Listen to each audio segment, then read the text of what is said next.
juga. Baik, saya mulai ya Ibu-Ibu. Ya. Tebing tinggi di atas gunung, mendaki Merapi dengan berhati-hati. Hidup ini hanya sekali.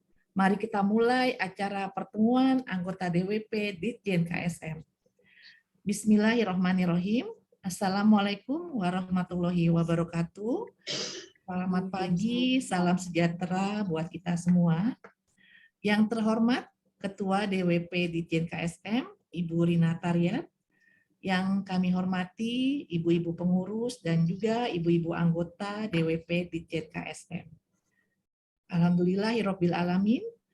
Puji syukur senantiasa kita panjatkan atas kehadirat Allah Subhanahu wa taala yang berkat rahmat dan hidayahnya kita dapat kembali berkumpul dalam keadaan sehat walafiat di acara pertemuan anggota pada hari ini, meskipun masih dilaksanakan secara virtual.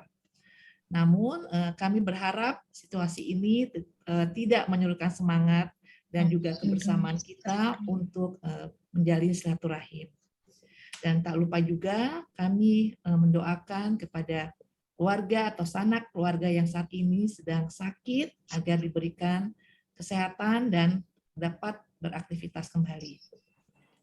Bu Rina dan ibu-ibu yang kami hormati, izinkan kembali dengan saya Ida Badrul Jamal yang akan memandu acara pada pertemuan pagi hari ini, Sabtu 13 Agustus 2022. Yang acara ini akan dibagi menjadi 3 sesi.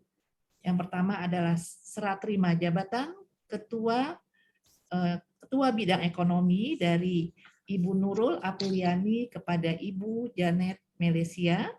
Dilanjutkan dengan sesi kedua, yaitu perkenalan anggota DWP Ditjen KSM yang baru bergabung. Dilanjutkan dengan perpisahan salah satu anggota yang akan mendampingi suami di perwakilan Indonesia di PTRI Jenewa. Dan dilanjutkan dengan penyerahan souvenir kenangan dan juga sertifikat terima kasih dari DWP Ditjen KSM. Salam perkenalan dan perpisahan yang akan disampaikan oleh Ketua DWP Ditjen KSM Ibu Rina Taryat, pengumuman Jastip dari bidang ekonomi, dan diakhiri dengan foto bersama. Lalu selanjutnya acara ketiga adalah cerita wasra, mengenal lebih dekat Tenun Timur yang akan disampaikan oleh Ibu Rensina dan dipandu oleh Ibu Alisda. Baiklah ibu-ibu yang kami hormati, untuk mempersingkat waktu, marilah kita sama-sama menundukkan kepala sejenak untuk membaca doa dengan keyakinan masing-masing agar acara kali ini berjalan dengan lancar. Doa kami persilakan.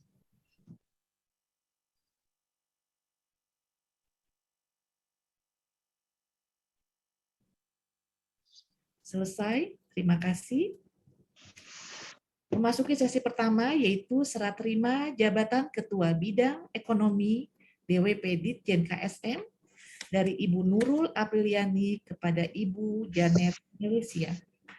Itu kami mohon kepada Ibu Nurul dan Ibu Janet agar dapat di spotlight.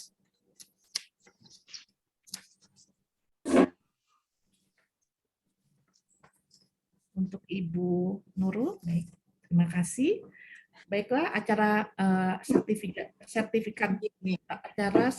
ini akan kami mulai, yang mana untuk surat keputusan akan dibacakan oleh Ibu Musringa.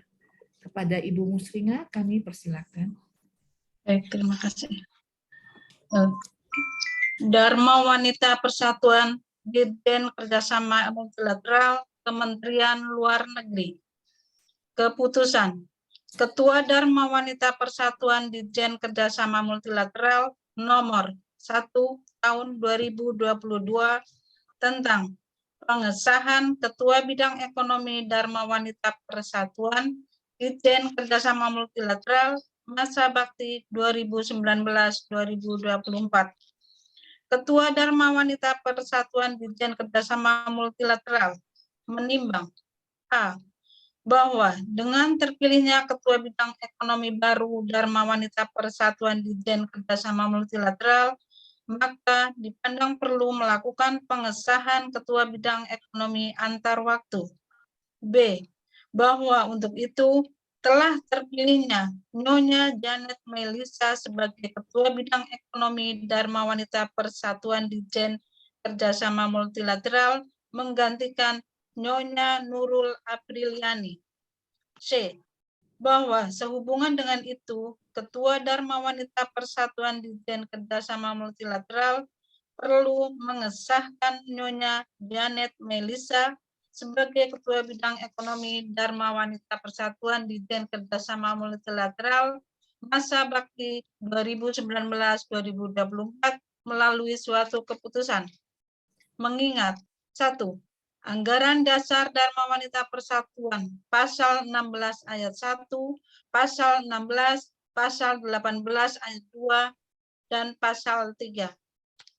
2. Anggaran Rumah Tangga Dharma Wanita Persatuan, Pasal 9, Pasal 10 Ayat 1, dan 6, serta Pasal 11. Surat pengunduran diri Ketua Bidang Ekonomi Dharma Wanita Persatuan Ditjen Kerjasama Multilateral nomor B15-SET-DWP Ditjen KSM _8-2022 tanggal 11 Agustus 2022 memutuskan menetapkan keputusan Ketua Dharma Wanita Persatuan Ditjen Kerjasama Multilateral tentang pengesahan Ketua Bidang Ekonomi Dharma Wanita Persatuan Ditjen Kerjasama Multilateral masa bakti 2019-2024. Kesatu, mengesahkan Nyonya Janet Melisa sebagai Ketua Bidang Ekonomi Dharma Wanita Persatuan Ditjen Kerjasama Multilateral masa bakti 2019-2024. Kedua, keputusan ini mulai berlaku sejak tanggal ditetapkan dengan ketentuan apabila terdapat kekeliruan akan dilakukan perbaikan sebagaimana mestinya. Ditetapkan di Jakarta pada tanggal 13 Agustus 2022. Ketua Nyonya Rina Tariat. Terima kasih kepada Ibu Mus. Dilanjutkan dengan penandatanganan berita acara secara virtual yang akan disaksikan oleh Ketua DWP Ditjen KSM, Ibu Rina Tariat.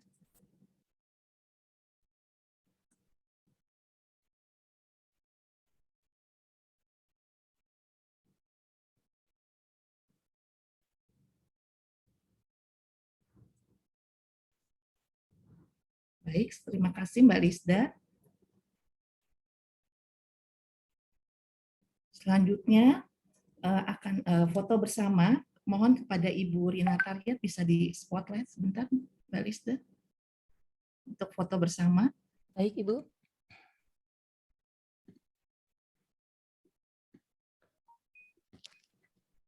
Bisa minta bantuannya? Ya, baik. Saya foto.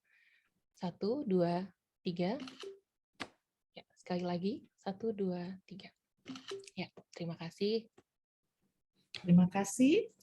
Selanjutnya adalah penyerahan laporan pertanggungjawaban dari Ketua Bidang Ekonomi yang lama, Ibu Nurul, kepada Ketua Bidang Ekonomi yang baru secara virtual.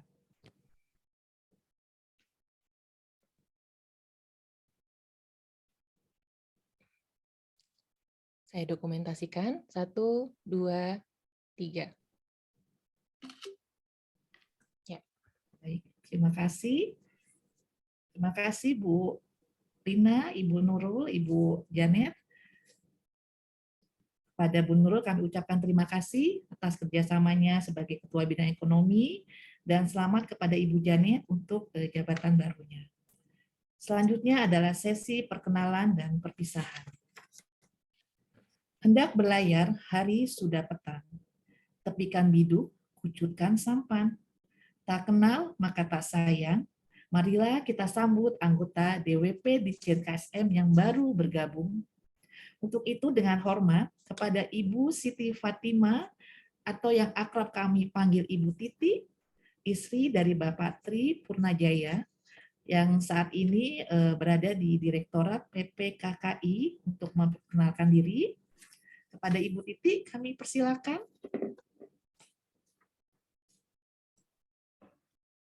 Ya, terima kasih Mbak Ida. Selamat pagi. Assalamualaikum warahmatullahi wabarakatuh. Yang terhormat Ibu Rina Tariat, Ketua Dharma Wanita, takut salah lagi, Ditjen Kerjasama Multilateral ya, Ditjen KSM, maaf Ibu, takut terbalik dengan Tokyo nanti, karena baru. Ya Bu, perkenalkan saya Siti Fatima, nama panjangnya, nama kecilnya Titi. Saya mengikuti suami cuti ya, cuti luar tanggungan negara, karena kami sama-sama satu angkatan. Saya cuti ikut suami ke KBRI Tokyo. Kami tiba tanggal 6 Mei di Jakarta, selama 3 tahun di KBRI Tokyo. Dan sekarang suami Tri Purnajaya masih fungsional madya, karena memang belum ikut JPT, menunggu nanti apa yang dia sukai akan dia ikuti. Sementara di bawah PKKI dengan Pak Yudi, fungsional madya. Saya mempunyai 3 putri. Yang pertama kembar, anak saya kembar, berusia telah selesai menempuh perguruan tinggi S1-nya, sedang mencari pekerjaan sekarang. Yang satu kuliah di Tokyo, kami tinggal di Tokyo karena tanggung tahun kedua. Sadika namanya putri. Yang kembar namanya Nabila Purnajaya, Nadifa Purnajaya, yang satunya Sadika Purnajaya. Sementara itu Ibu, perkenalan dari saya. Terima kasih sudah di-invite dalam Dharma Wanita Ditjen KSM. Semoga saya bisa membantu Dharma Wanita Ditjen Kerjasama Multilateral. Sekian Ibu, Assalamualaikum warahmatullahi wabarakatuh. Salam kenal semua. Terima kasih sudah di-invite. Selamat pagi. Baik, terima kasih Bu Titi. Selamat salam kenal dan selamat bergabung ya Ibu ya di DWP Ditjen KSM. Baik, selanjutnya juga sudah hadir Ibu Hoirun Nikmah, istri dari Bapak Awidya Santi Kajaya. Ini dari direktorat yang sama, yaitu Direktorat PPKKI. Untuk itu kepada Ibu Nikmah kami persilakan untuk memperkenalkan diri.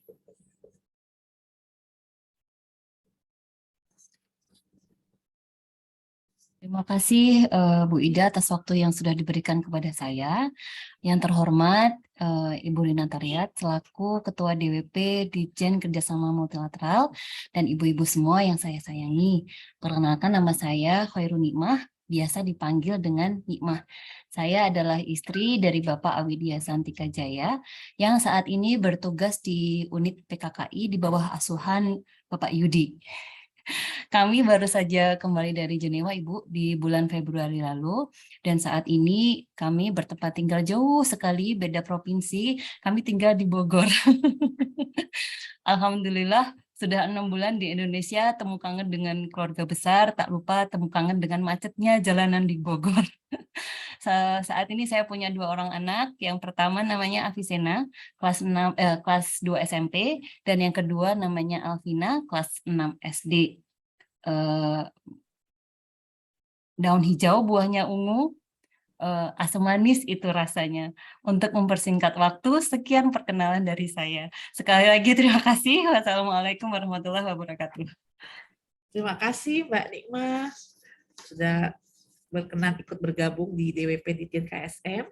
Dan selanjutnya terakhir ada Ibu Margareta Elizabeth Siregar, istri dari Bapak Dino Anggara dari Direktorat Hak Asasi Manusia dan Kemanusiaan. Untuk itu kepada Ibu Margareta atau Ibu Eta bisa memperkenalkan diri kepada ibu-ibu semua. Dipersilakan. Terima kasih Bu Ida atas undangan dan waktu yang sudah diberikan kepada saya. Selamat pagi, salam hangat buat ibu-ibu semua yang terhormat, Ibu Ketua DWP di KSM, Ibu Rina Tariat, dan ibu-ibu semua. Saya senang sekali bisa diberi kesempatan untuk memperkenalkan diri. Nama saya Margareta Elizabeth Siregar, tapi panggilannya gampangnya panggil saja saya Eta. Saya adalah istri dari Bapak Dino Anggara yang sekarang bekerja di bawah unit hak asasi manusia dan kemanusiaan, dan kebetulan sebelumnya juga memulai karirnya di Kementerian Luar Negeri di direktorat yang sama dan unit yang sama juga. Jadi pulang kampung banget. Baru kemarin juga sebenarnya kita juga baru kembali dari penugasan di KBRI Bangkok. Jadi kurang lebih sama seperti Ibu Nikmah, baru 6 bulan balik lagi ke Indonesia. Kita sekarang masih, keluarganya masih kecil, kita belum punya anak, dan sekarang saya masih, kesibukannya masih bekerja sebagai karyawan di perusahaan Gojek, dan kebetulan memang juga sekarang sedang tidak berada di Indonesia, tapi saya benar-benar berbahagia masih diberi kesempatan dan punya waktu hari ini untuk bertemu dengan ibu-ibu semua. Ya, seperti itu saja perkenalan dari saya. Semoga kita selalu bisa menjalin tali silaturahmi yang baik. Salam kenal ibu-ibu. Terima kasih Mbak Eta. Baiklah, kepada Ibu Titi dan Ibu Nikmah dan juga Mbak Eta, kami ucapkan selamat datang, selamat bergabung di keluarga besar DWP Ditjen KSM. Semoga kita bisa bersama-sama berkontribusi positif untuk kebaikan bersama. Baiklah, ibu-ibu yang kami sayangi, ada saatnya bertemu, ada juga saatnya berpisah. Tentu saja perpisahan kali ini tanpa air mata, karena kami juga turut bergembira atas penugasan Bapak Yudanto Wibowo dari Direktorat Sosbud OINB yang akan ditempatkan di perwakilan Indonesia di PTRI Jenewa. Untuk itu sudah hadir juga istri beliau, Ibu Andina Wulandari Effendi, yang akan menyampaikan salam perpisahannya kepada kita semua. Kami persilakan kepada Ibu Andina. Terima kasih banyak Ibu Ida. Yang terhormat Ibu Rina Tariat selaku Ketua DWP Ditjen Kerjasama Multilateral. Yang terhormat Ibu-Ibu Pengurus DWP Ditjen KSM, yang terhormat juga Ibu-Ibu Anggota DWP Ditjen KSM. Assalamualaikum warahmatullahi wabarakatuh. Salam sejahtera bagi kita semua. Pertama-tama izinkan saya mengucapkan terima kasih kepada Ibu Rina Tariat dan juga para pengurus DWP Ditjen KSM yang telah menyelenggarakan acara pertemuan anggota hari ini secara virtual. Tidak terasa sudah 3 tahun keluarga kami berada di Jakarta, dan beberapa waktu yang lalu suami kembali diberikan amanah untuk berangkat penugasan kali ini ke PTRI Jenewa. Dan selama di Jakarta yang juga ibu-ibu alami mungkin ya, pandemi COVID-19 ini membuat kegiatan kita terbatas, lebih banyak acara yang dilakukan secara virtual lewat Zoom seperti yang kita lakukan hari ini. Dan kalaupun dilakukan secara offline, harus melakukan protokol kesehatan yang ketat. Meski kegiatan terbatas, saya tetap merasakan semangat yang tinggi dari ibu-ibu DWP Ditjen KSM yang terus beraktivitas dan menjaga komunikasi di antara kita. Saya juga mendapatkan banyak ilmu lewat pertemuan bulanan anggota yang diadakan. Saya berharap walaupun mungkin ada beberapa ibu-ibu yang belum pernah saya temui secara langsung, namun tali silaturahmi kita semoga tidak akan pernah putus. Pada kesempatan ini saya mengucapkan sekali lagi terima kasih atas segala yang diberikan oleh ibu-ibu DWP Ditjen KSM. Mohon maaf bila ada kata-kata yang kurang berkenan. Akhir kata, semoga ibu-ibu berserta keluarga semuanya dalam keadaan sehat walafiat. Demikian yang dapat saya sampaikan. Kami sekeluarga mohon pamit. Wassalamualaikum warahmatullahi wabarakatuh. Baik, terima kasih Mbak Andina. Maaf. Semoga proses keberangkatannya dan persiapannya lancar ya, Mbak Andina. Amin, Ibu. Terima kasih. Marilah selanjutnya bersama-sama kita dengarkan salam perkenalan dan juga salam perpisahan yang akan disampaikan oleh Ketua DWP Ditjen KSM kita, Ibu Rina Tariat. Kepada Ibu Rina, kami persilakan. Ya. Terima kasih Ibu Ida Badrul. Assalamualaikum warahmatullahi wabarakatuh. Salam sejahtera bagi kita semua. Selamat siang, selamat pagi Ibu-Ibu, pengurus dan anggota Dharma Wanita Ditjen KSM. Puji syukur kita panjatkan kepada Allah Subhanahu wa Ta'ala, Tuhan yang Maha Esa. Atas rahmatnya kita semua dapat berkumpul secara virtual pada pagi hari ini dalam keadaan sehat walafiat. Ibu-ibu yang saya cintai, hari ini adalah hari pertama saya bertatap muka dengan para anggota. Dan dalam kesempatan ini saya akan memperkenalkan juga nama saya Rina Saribanon dan suami saya Tritaria. Kami mempunyai 2 anak perempuan, belum menikah, tapi sudah dewasa. Yang besar Silvania, 25 tahun, dan saat ini sudah bekerja di Tokopedia. Dan yang nomor 2, Zahra, 20 tahun, masih kuliah di LSPR. Penempatan kami yang terakhir di KBRI Kuwait. Seperti biasa, dalam organisasi ada pergantian pimpinan atau ketua. Alhamdulillah saat ini saya diberi amanah untuk memimpin unit yang hebat ini. Namun saya tidak akan melaksanakan tugas ini dengan baik tanpa dukungan dari ibu-ibu semua.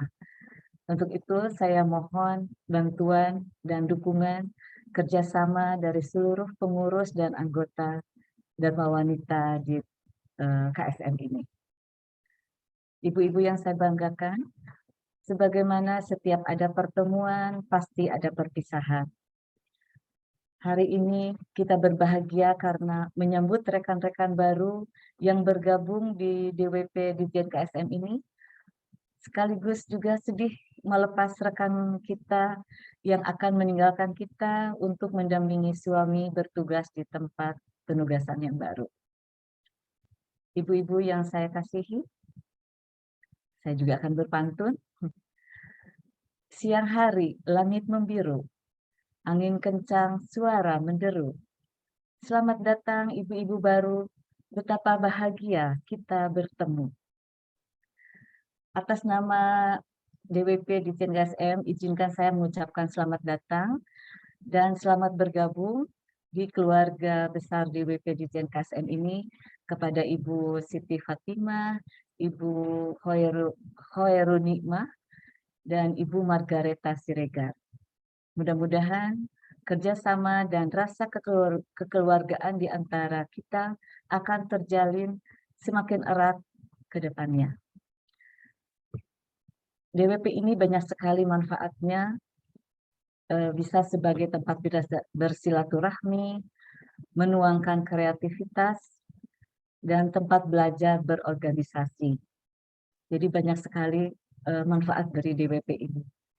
Maka itu saya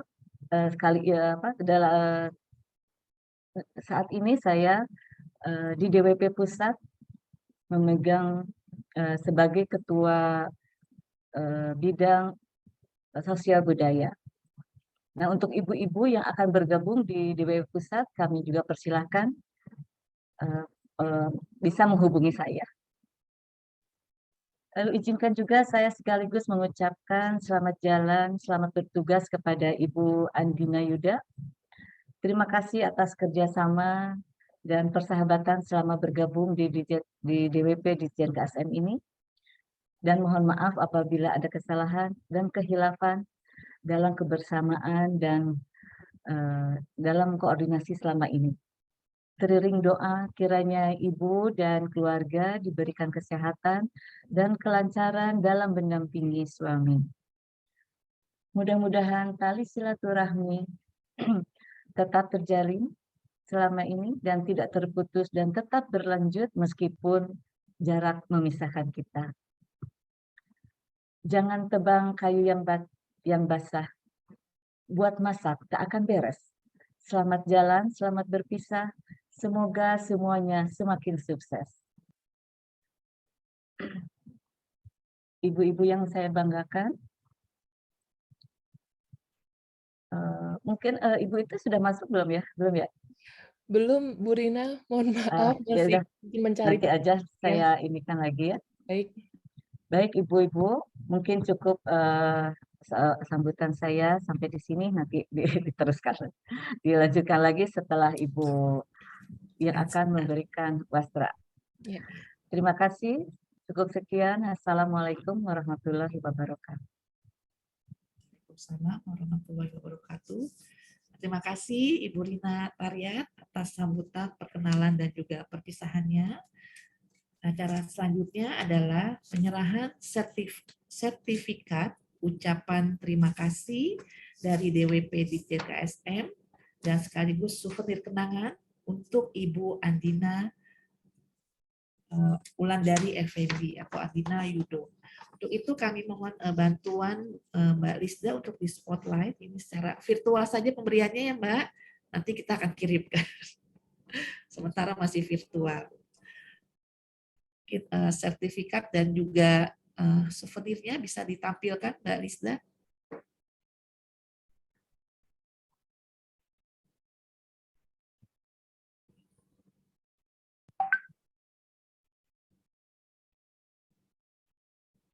Ya. Kepada Ibu Andina, selamat bertugas dan semoga berkenan tanda kasih dari kami. Terima kasih. Sudah bisa difoto mungkin Mbak Lisda? Sudah? Sudah, Ibu? Baik, terima kasih.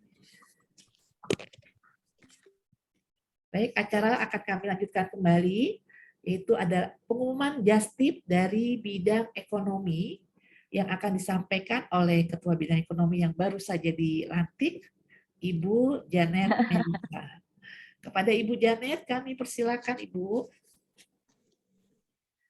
Terima kasih Ibu Rina, Bu Ida atas kesempatannya. Perkenalkan kembali, saya juga kebetulan baru diangkat menjadi Ketua Bidang Ekonomi untuk saat ini. Dan saya juga ucapkan terima kasih kepada ibu-ibu semua telah mempercayakan kepada saya. Dan untuk kedepannya saya mohon bimbingan juga, masih banyak bimbingan untuk melakukan tugas ini. Dan selamat pagi Ibu Rina, Ketua Unit DWP KSM, serta ibu-ibu semua yang saya sayangi. Izinkan kami dari bidang ekonomi akan kembali membuka jasa titipan makanan ataupun minuman seperti biasa di tiap pertemuan. Maka dari itu perkenankan kami untuk menyampaikan menu Justip kami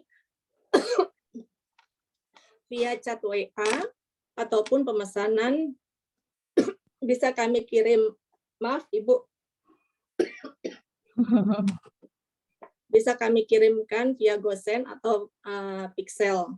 Dan untuk pemesanan seperti biasa kami berikan melalui data di chat WA grup pengurus ataupun grup anggota DWP. Itu saja Ibu yang bisa kami sampaikan. Terima kasih kami dari bidang ekonomi. Sebelumnya kami tunggu pemesanannya. Dan ini untuk jasa titipan untuk di bulan ini, ibu-ibu, mohon dibantu Mbak Lisda. Bagi ibu-ibu yang mungkin kangen dengan minuman-minuman tradisional seperti kunyit asem, beras kencur, jamu empon-empon, wedang jahe, rosella serai, silakan. Dan untuk ibu-ibu mungkin yang kangen dengan masakan seperti ayam ungkep ataupun bebek ungkep, di sini juga kami masih menyediakan. Dan di sini kami juga menyediakan sirsak kelapa yang sangat segar sekali. Mungkin ibu-ibu sebelumnya juga udah pernah mencobanya. Dan di sini juga ada menu baru yaitu empek-empek dari ikan tenggiri, yang mana tiap paket itu dengan isi yang bervarian. Dari paket 1 itu ada lenjer, di paket 2 itu ada paket 1 itu ada 2 kepal selam dan 2 lenjer. Di paket 2 itu ada 2 lenjer, 2 adaan dan 1 kapal selam. Di paket 3 itu ada 2 lenjer dan 4 adaan. Di paket 4 itu 3 kapal selam. Dan masing-masing setiap paket itu sudah lengkap isiannya, cukonya, mie-nya, serta potongan ketimun. Dan juga ada paket untuk T1 yang mana isinya bisa untuk 2-3 porsi. Terus di sini juga ada menu baru seperti aneka dimsum. Paket 1 dimsum kombinasi dan paket 2 dimsum spesial. Hanya itu aja Ibu Rina dan ibu-ibu sekalian. Kami tunggu untuk pemesannya. Terima kasih. Maaf, nanti pembayarannya bagaimana? Langsung ke itu ya? Tadi rekeningnya ya? Pembayaran Ditransfer. itu seperti biasa Ibu, nanti dikirimkan ke Andina. Ibu Andina. Bendara. Bendara, iya. Devina. Dengan Ibu Devina. Iya, dengan Ibu Devina. Seperti biasa. Terima kasih Ibu Rina, Mbak Ida, atas kesempatannya. Terima kasih. Silakan order. Baik, terima Lapar kasih jam segini. Bu Janet. Nanti akan diinfokan lagi di WA Group, dan untuk ibu-ibu yang baru, nanti setelah acara ini juga saya akan invite untuk bergabung di WA Group DWP Ditjen KSM, dan juga kalau mau mulai order juga dipersilakan. Kalau bisa mumpung untuk cemilan di rumah ya ibu-ibu ya. Baiklah kalau begitu ibu-ibu, kami akan melanjutkan sesi berikutnya. Ya, ini sepertinya Mbak Rensina juga sudah mau masuk ya. Sudah Siap. bisa di-admit? Sudah. Baiklah. Sudah masuk Mbak Rensina? Ya, sudah Ibu. Baik, selamat datang Mbak Rensina. Mungkin sebelum kita mengakhiri sesi kedua ini, dan juga sebelum mengawali sesi ketiga, yaitu cerita wasra, yang kebetulan Ibu Rensina atau narasumber kita sudah hadir di tengah-tengah kita. Marilah kita mengabadikan momen indah ini. Kita berfoto bersama ya ibu-ibu ya. Sebelumnya mungkin mempersiapkan diri ibu-ibu untuk membuka atau buka kameranya untuk kita bisa foto bersama.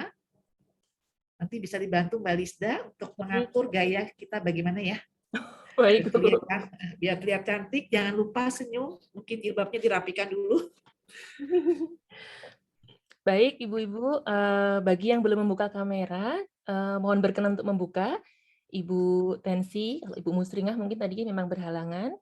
Baik, ya, Mbak Nurul juga sedang lagi praktek juga, Bu, jadi mungkin tidak bisa buka kamera. Baik, ya, saya rasa sudah cukup. Kita akan mengambil foto yang pertama, Ibu-ibu, mungkin gaya resmi ya. Saya ambil 1, 2, 3. Ya. Kemudian yang kedua gaya apa nih Bu? Gaya ceria ya Bu ya? Ya bebas. Gaya bebas dan ceria. 1, 2, 3. Ya, baik. Saya kembalikan kepada Bu Ida. Terima kasih Ibu-ibu semua. Terima kasih Mbak Lisda. Baiklah ibu-ibu yang kami sayangi, karena waktu sudah 10.45 ya, dan kebetulan juga Mbak Rensina sudah hadir, atau Ibu Rensina, atau boleh dipanggil Mbak biar lebih akrab. Rensina ya. Waalaikumsalam. Ya Ibu, ini Bu Rensina ini akan menjadi narasumber kita pada siang hari ini, yaitu cerita wasra yang mengenal lebih dekat tentang Tenun Timur, yang nanti akan dipandu oleh Mbak Lisda. Dan mungkin dari Ibu Rina akan menyampaikan sedikit ucapan selamat datang buat Ibu Rensina terlebih dahulu Ya, sebelum mulai. baik. Silakan Ibu. Mana ya Ibu Resinanya mana ya? Ntar, saya belum lihat. Yang manakah? Oh, lagi sibuk ya, lagi ada pameran. Ya, betul Ibu, sedang pameran. Ya, ya. Baik. Assalamualaikum, salam sejahtera bagi kita semua. Selamat siang Ibu Rensina. Terima kasih atas meluangkan waktunya yang pasti di antara kepadatan waktu dan tugas. Ibu-ibu, kembali saya hadir. Ibu-ibu sekalian yang saya banggakan, di acara Pisah Sambut kali ini juga ada hal spesial. Hari ini kita mendapat kesempatan berharga untuk mendengarkan cerita Wastra, mengenal lebih dekat tenun Timor dari Ibu Rensina. Terima kasih Ibu Rensina atas kesediaannya untuk meluangkan waktu dan berbagi cerita dan ilmu dengan kami di sini. Ibu-ibu yang saya kasihi, sebagaimana kita ketahui bahwa wastra Indonesia adalah kain tradisional yang syarat akan makna budaya Nusantara. Masing-masingnya memiliki ciri khas yang dapat dibedakan dari simbol, warna, ukuran, hingga material yang digunakannya. Wastra Nusantara ini misalnya batik, tenun, songket, tapis, ulos, lurik, atau endek Bali, dan masih banyak lagi. Kekayaan budaya Indonesia tercermin dari keanekaragaman kain. Untuk itulah wastra atau kain tradisional Indonesia ini sangat penting untuk dilestarikan. Ibu-ibu yang saya cintai, saya berharap melalui cerita wastra hari ini, ibu-ibu dapat lebih mengenal dan mencintai kain Nusantara sebagai kekayaan budaya bangsa Indonesia. Dari sini akan timbul rasa kepemilikan serta menambah minat ibu-ibu dan kaum perempuan Indonesia untuk mengenakan sesering mungkin dalam berbagai kesempatan. Meningkatnya minat terhadap kain wastra Nusantara pada gilirannya akan menggiatkan kewirausahaan dan pengrajin tekstil tradisional dan diharapkan dapat menggerakkan perekonomian masyarakat. Tenun Timor yang selama ini masih jarang kita kenal, pada hari ini akan diperkenalkan oleh Ibu Rensina, penggiat dan pencinta wastra Nusantara, pemilik Galeri Alekot, yaitu Tenun Timor di kota Soe, Timur Tengah Selatan, Nusa Tenggara Timur. Terima kasih sekali lagi saya ucapkan kepada Ibu Rensina. Ibu-ibu yang saya hormati, demikian yang saya dapat sampaikan. Wassalamualaikum warahmatullahi wabarakatuh. Saya kembalikan kepada MC. Waalaikumsalam warahmatullahi wabarakatuh. Terima kasih Ibu Rina untuk sambutannya. Dan selanjutnya untuk mempersingkat waktu, cerita wastra akan bisa dimulai yang akan dipandu oleh Ibu Alisda. Kepada Ibu Alisda, kami persilakan. Acara kami persilakan Ibu. Baik. Sebentar. Ya. Baik. Ya, selamat siang Ibu-ibu semua. Selamat siang Mbak Rensi yang sudah datang. Pertama-tama saya mengucapkan terima kasih kepada Bu Ida atas kesempatannya untuk memandu acara pada siang hari ini. Kedua, terima kasih kepada Bu Rina yang memberikan kesempatan kepada bidang pendidikan untuk bisa mengangkat topik yang menarik pada hari ini, yaitu mengenai cerita wastra tenun Timor, yang mungkin sebetulnya ibu-ibu sudah sudah sangat familiar dengan wastra Indonesia dari Sabang sampai Merauke gitu. Tapi hari ini kita akan lebih spesifik bercerita mengenai tenun Timor. Dan di sini sudah ada ahlinya, yaitu Mbak Rensi. Mungkin bukan ahli, tapi kalau boleh saya bilang adalah pecinta tenun Timor ya, karena Mbak Rensi tidak hanya mengenalkan, kemudian memasarkan, tapi juga yang saya lihat dari aktivitas yang Mbak Rensi lakukan adalah melakukan pemberdayaan kepada penenun itu sendiri, di mana penenun merupakan satu bagian yang terpenting dari terciptanya suatu wastra yang sangat luar biasa. Seperti itu. Jadi pada pagi hari ini Mbak Rensina, atau biasa kita panggil Mbak Rensi, seperti itu ya, berasal dari kota Soe, yang tadi seperti Bu Rina sampaikan, dan pada hari ini menyempatkan waktu di tengah-tengah pameran di kota Kupang untuk bisa sharing dengan kita mengenai tenun Timor. Seperti itu. Nah, mungkin saya coba untuk tampilkan beberapa slide, tapi di sini nanti Mbak Rensi juga akan menyampaikan langsung dan bercerita langsung. Kepada ibu-ibu nanti bisa menulis pertanyaan di chat maupun bisa raise hand untuk yang mau bertanya langsung. Seperti itu mungkin ya. Jadi saya langsung serahkan kepada Mbak Rensi untuk bercerita, membagi pengalaman serta informasinya mengenai wastra tenun Timor. Seperti itu. Baik, silahkan. Waktu dan layar saya serahkan kepada Mbak Rensi. Baik, terima kasih Mbak Lisda. Ya. Terima kasih juga untuk Ibu Rina, Ibu Ida yang memberikan kesempatan untuk kita boleh hadir di acara DWP kali ini. Boleh tes suara dulu? Berisik nggak ini Mbak? Saya ada di Cinemax untuk cari tempat. Kira-kira terdengar tidak ya suara saya? Suaranya cukup jelas, Mbak, cukup jelas. Mungkin kalau mic-nya, ya mic-nya sudah cukup jelas, asal jangan terlalu jauh karena agak ada. Oke. Ini selamat pagi rekan-rekan semuanya. Kebetulan kami berteman dengan Mbak Lisda di ini ya, di media sosial. Jadi kita kenal sedikit walaupun kami juga belum pernah ketemu nih sama Mbak Lisda. Kita dipercaya untuk menceritakan tenun Timor, tentang wastra Indonesia, terutama terkhususnya tenun Timor. Kita berterima kasih sekali untuk kesempatan ini.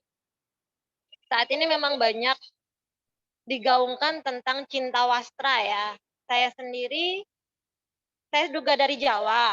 Saya dari Jawa, karena kesasar jurusan, jadi saya nggak jadi kerja di Kemenlu, saya kerjanya malah jualan kain.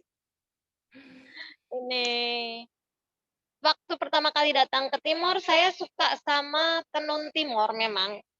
Pertama kali kita ikut lembaga ya, NGO untuk sampai ke Timor, dan waktu melihat bagaimana proses tenun Timor ini dibuat, kita juga selama ini, saya dari Purworejo. Itu kan lebih banyak kenalnya batik, nggak lihat tenun. Jadi waktu lihat bagaimana proses tenun ini menarik. Dan dari situ saya melihat bahwa tenun Timor ini agak sayang sekali tidak diangkat narasinya. Ada banyak simbol yang bahkan penenunnya kurang mengerti. Tapi sebelum kita lanjut lagi lebih dalam ke situ, mungkin Mbak Lisda boleh ditunjukin yang mana peta Pulau Timor. Selama ini banyak customer yang nanya nih, Mbak dari Soe ke Maumere, cariin tenun Maumere. Oh jauh ya, saya kira dekat. Kita lihat dulu nih, peta Pulau Timor ada di mana. Nah, yang di sebelah kanan itu kan NTT, tuh NTT ada banyak pulau ya. Pulau Timor hanya salah satu dari sekian banyak pulau yang ada di NTT. Tiap daerah di NTT ini punya kekhasan wastranya masing-masing. Sama-sama tenun, tetapi memiliki ciri khas selain motif juga teknik pembuatan yang berbeda. Nah, saya khusus untuk yang di Pulau Timor saja. Karena Pulau Timor sendiri sudah memiliki ratusan ragam motif tenun. Jadi sudah cukup banyak ya Apalagi mau ditambah dengan tempat-tempat lain yang saya tidak kuasai tempatnya, saya tidak kuasai penanunnya, saya kira saya ingin fokus sama Pulau Timor saja. Dan Pulau Timor ini saya tinggal di Soe. Soe itu 110 km dari ujung Pulau Timor. Nah, di situ tuh yang ditunjuk Pak Lisda tuh. Di Soe itu 110 km dari ibu kota provinsi Nusa Tenggara Timur, yaitu Kupang. Nah, dari Soe sendiri ke tempatnya para penenun itu agak jauh, lumayan jauh, karena di kabupaten kami ada 33 kecamatan dengan masing-masing wilayah itu punya tenun khasnya masing-masing. Bahkan ada beberapa tenun yang hanya dipakai oleh keluarga tertentu. Bayangkan betapa kayanya motif tenun di Pulau Timor ini sendiri. Untuk kehidupan masyarakat Timor, boleh di next slide, Mbak Lisa. Baik. Mungkin kalau teman-teman sebagian sudah ada yang ke NTT, saya yakin. Tetapi mungkin yang belum, bagaimana seperti apa kehidupan masyarakat di NTT, tidak yang selalu di bawah, maksudnya nggak semuanya tinggal di rumah seperti yang ini, tetapi yang ada di sini itu adalah hal yang biasa kami temui, terutama penenun-penenun. Biasanya mereka bukan tinggal di tengah kota, kebanyakan dari mereka tinggalnya di pelosok lagi. Dan karena saya juga mengharapkan, kenapa saya kepengen mengangkat tenun Timor ini, supaya menjadi penghasilan bagi keluarga tanpa mereka harus meninggalkan kampung, tanpa harus pergi sampai ke kota Soe, atau bahkan kebanyakan dari sini anak mudanya ada yang pergi sampai di Kalimantan untuk mencari penghasilan. Nah, dengan adanya produk hasil tenunan ini, banyak yang bercerita bahwa ibu-ibu pun bisa menghasilkan tanpa perlu harus meninggalkan rumah, tanpa harus meninggalkan anak. Jadinya bapak-bapak yang biasanya pulang dari kebun minta dibikinin kopi gitu, karena ibunya masih tenun, ya bapak bikin kopi sendiri. Ibu belum sempat cuci piring, ya bapak yang cuci piring. Jadi mengangkat harkat wanita lah, maksudnya membuat bapak-bapak lebih sadar bahwa ibu-ibu ini juga sangat bisa untuk menghasilkan ini ekonomi bagi keluarga. Jadi menjadi lebih dihargai posisi ibu-ibu ini di keluarga. Dan untuk rumah yang di sebelah itu adalah rumah yang paling umum kalau kita ada di kampungnya penenun. Memang ada yang rumah dinding tembok ya, terus rumah yang seperti itu sudah termasuk rumah sehat. Yang di bawahnya lagi rumahnya ada yang di bawah tuh. Nah, rumah umebubu. Umebubu artinya rumah bulat. Nah, pemandangan seperti itu kalau di kampung banyak tuh. Kelihatan bagus gitu kan. Ada kayak, malah sekarang villa-villa dibikin seperti itu, resort-resort dibikin seperti itu kan. Atap alang-alang, terus pinggir tebing gitu. Sementara di kampung itu hal yang biasa, mereka hari-hari bisa tinggal di tempat yang seperti itu. Dan kalau mereka pergi ke kebun, kebunnya bukan di sebelah rumah, kebunnya yang di sebelah paling kanan itu, yang ada pohon lontar. Nah, di pinggiran bukit itu mereka bisa jalan beberapa kilo untuk sampai kebunnya mereka, jauh dari rumah. Jadi sebagian besar pekerjaan masyarakat Timor, kalau yang di pedalaman punya kebun, kemudian punya beberapa ternak, mungkin sapi atau babi, ayam, itu yang wajar menjadi sumber penghasilan bagi keluarga-keluarga yang ada di Timor pedalaman. Itu tidak berarti semua orang Timor seperti itu ya. Yang di kota juga mungkin sama seperti di Jawa lah. Ada yang waktu saya di Jawa tinggal di dekat pasar tradisional, itu juga nenek-nenek bawa bakul untuk ini yang dia mau jual juga dari jam 2 pagi turun dari gunung. Saya kira maksudnya itu hal yang wajar di mana saja bisa. Jadi mungkin teman-teman bisa punya bayangan bagaimana Timor ya, bagaimana Jawa juga. Ada yang maju, ada yang masih di pedalaman, ada yang punya berkecukupan, ada yang agak di bawah, ada yang sangat di bawah, dan sebagainya ya. Ya. Untuk ini tempat tinggal Wisata. kami, tempat wisata yang dekat-dekat rumah ini yang saya foto ini cuman yang ada di kabupaten saya nih. Udah batu marmernya aja udah dipotong-potong masih bisa jadi tempat foto. Pantainya ada, memang wisata alam kalau di NTT kebanyakan itu sangat indah. Termasuk di kabupaten kami, Timur Tengah Selatan, yang kabupatennya di Soe, itu banyak tempat wisata yang sangat indah, dan penenun-penenun ini juga tinggal di lokasi-lokasi yang seperti ini. Iya. Bagus ya, ini dari rumah Mbak Rensi deket nih, Mbak. 1 jaman lah, Mbak. 1 jam tanpa lampu merah kan deket ya. Tapi kurang lebih kalau pemandangan di Timor sendiri ini ya, indah-indah seperti ini ya, pantai-pantainya jelas masih virgin juga ya, Mbak. Bagus, karena orang ngelihatnya juga ya biasa aja. Buat orang lain mungkin wow, buat yang tinggal di situ ya biasa aja. Sehari-hari udah.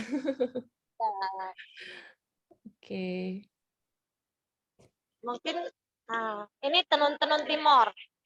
Ini dari kecamatan-kecamatan yang berbeda ini. Ada yang kecil, ada yang besar, dan ini juga dengan teknik yang berbeda. Ada beberapa yang saya bawa juga untuk nanti ditunjukin bedanya. Cuman yang saya bawa selendang. Nah, mungkin teman-teman yang di sini ada yang ini penyuka tenun Timor kah? Ada banyak ya mungkin yang Saya rasa sudah ibu-ibu sudah mulai sudah banyak yang mengoleksi juga tenun Timor. Cuman kadang tuh Mbak Rensi kita seneng ya warnanya beli gitu ya Bu. Cuman memakainya dan menjahitnya itu yang punya. Iya, betul Bu Rina. Iya, pasti Bu Rina punya banyak ini. Setiap kali punya kolega dari NTT itu orang NTT itu mengkait tamu itu dengan tenunan. Untuk orang baru yang datang ke NTT pasti dapat tenun. Kalau pernah tugas di NTT kemudian mau pulang kembali ke tempat lain pasti dikasih hadiahnya juga tenun. Jadi yang mau datang ke NTT tugas atau apa selalu dapat kain tenun. Dan dari situ orang NTT memberikan hatinya melalui kain tenun. Kenapa hatinya? Karena bikin 1 lembar itu kan lama ya. Jadi orang menuangkan hatinya melalui kain-kain ini. Jadi waktu diserahkan artinya pas pergi kemana jangan lupa ingat kami ya. Spesial banget berarti ya Mbak buat orang sana untuk memberikan tenun. Ya, dan itu diberikan ke semua tamu. Contoh kan saya kalau pergi ke kampung-kampung juga untuk kalau baru pertama kali datang juga mereka biasanya kasih kalung selendang atau apa gitu dari tenunan untuk dicapak.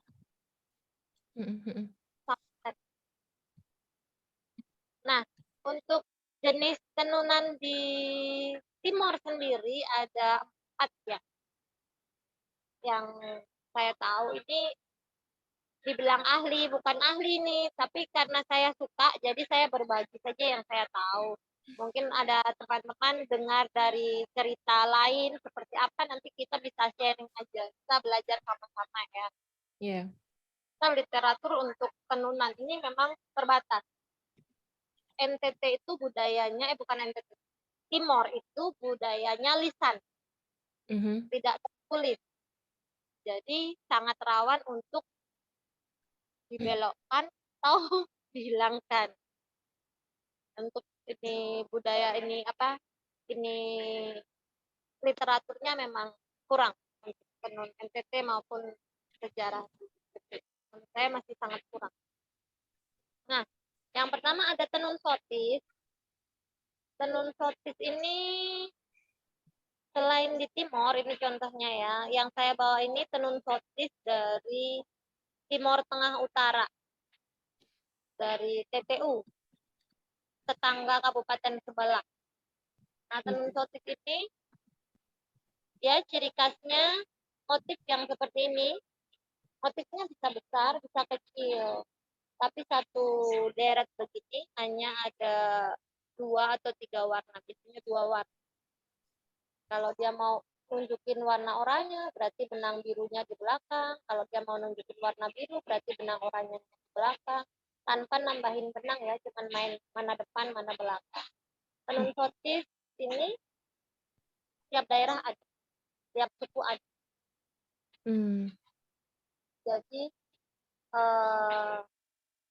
ada 2 cara membedakan, cara menamai tenun Timor. Yang pertama dari tekniknya, yang kedua dari daerahnya.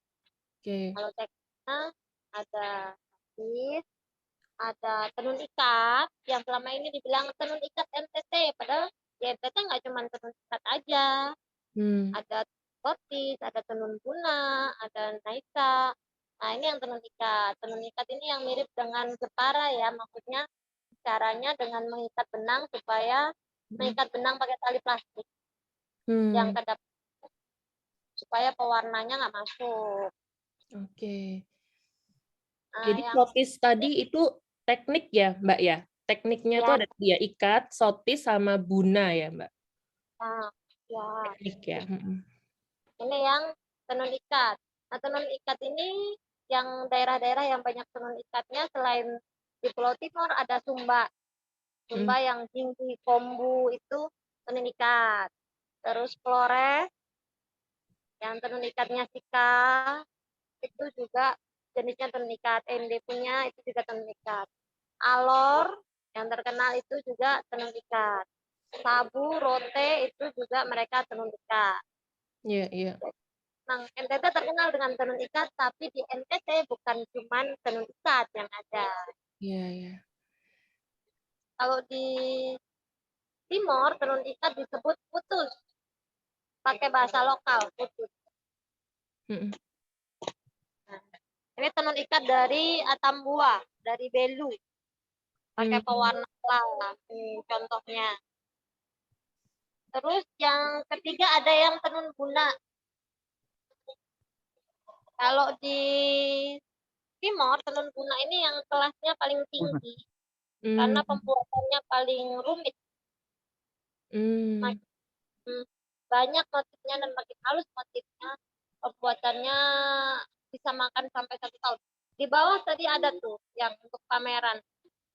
Yang tenun guna dari Insana. Pembuatannya sampai 1 tahun. Halus sekali. 1 tahun untuk 1 lembar kain. 1 tahun untuk 1 lembar. Luar biasa. Karena sebetulnya kalau saya itu pernah pakai beberapa tenun gitu ya, Mbak, waktu ikut suami penempatan, dan sebetulnya apa ya, orang kalau melihat tuh langsung tahu ini bukan tenun biasa, bukan, ibaratnya bukan kain biasa, dan kemudian saya pasti ditanya, ini kain dari mana, kemudian ini pasti lama membuatnya. Itu orang udah langsung mengatakan seperti itu. Jadi kadang ibu-ibu saya tuh suka WhatsApp Mbak Rensi waktu kemarin ikut suami di Praha, kalau ditanya, Mbak Rensi ini namanya apa, tekniknya apa, kemudian berapa lama, karena saking seringnya ditanya gitu kalau lagi make ininya. Ternyata 1 tahun untuk yang tadi Insana yang lembut ya, Mbak ya. Itu halus banget ya tadi. Ini terus lanjut kalau yang ini yang Nungkolo nih yang Pak Presiden pakai pas tahun berapa ya? 2019 apa ya? Pas 17-an Agustus. 2010, 17-an saya inget tuh.